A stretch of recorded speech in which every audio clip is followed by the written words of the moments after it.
Today's video sees me back on Cannock Chase again, riding what is arguably one of the best sections of the Monkey Trail. Having just done the hard climb up towards the top of the hill, you start off through the Over the Rainbow section, which has some cracking views across Cannock Chase. It weaves nicely around and you're gathering a bit of speed up whilst generally still climbing uphill. It's quite deceiving because at times you're going quite quickly on this, but every now and again you turn left, do a bit more uphill until you come to the end of this section. It's relatively short, the Over the Rainbow section is, and it gives a little hint of what's to come as you turn into the trees.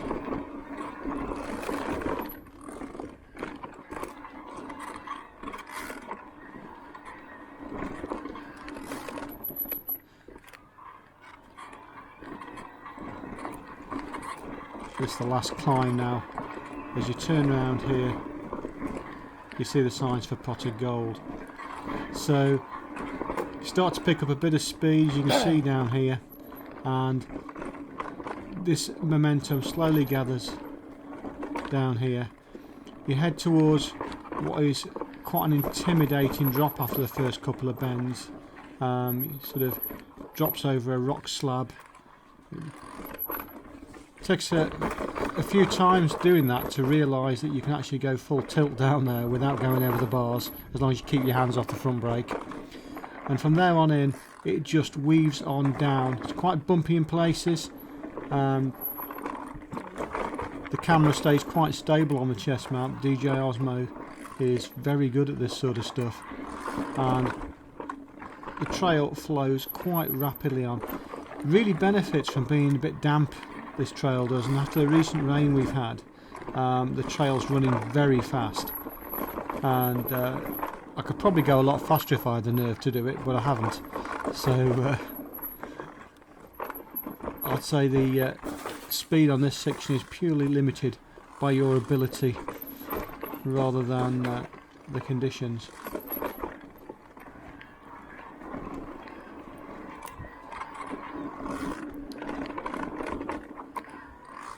Really flows beautifully, this section does. Pot of Gold, I think, really is a jewel in the crown of the Monkey Trail myself. After you come out of that, around there, you climb up roller coaster, quite a long hill and into the roller coaster, which is very much what it says on the tin. There's some nice little climbs, nice little punchy climbs, then it sort of levels out and then you drop back down, get some speed up, then up another hill, and the sort of drops and climbs build up on this rather nicely. There's a few little options on some of these to go round things or over little features, and it's a bit bumpy in places with some of the braking bumps. You've got to watch out for the trees on some of the bends too. It's very easy to, if you're slightly offline, just to clip them and get into all sorts of trouble. One thing with the camera, of course, is it doesn't do some of these drops justice. They are quite steep, some of them, but all good fun.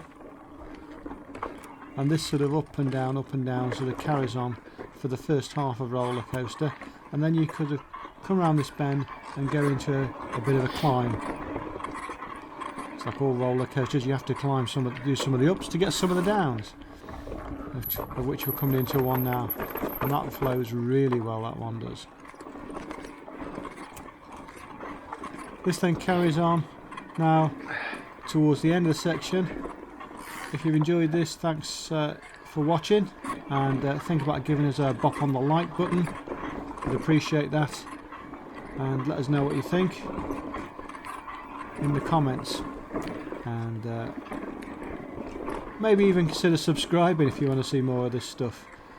If you like watching an old guy in his late 50s struggling around the trails. Thanks for watching, folks. I'll see you next time.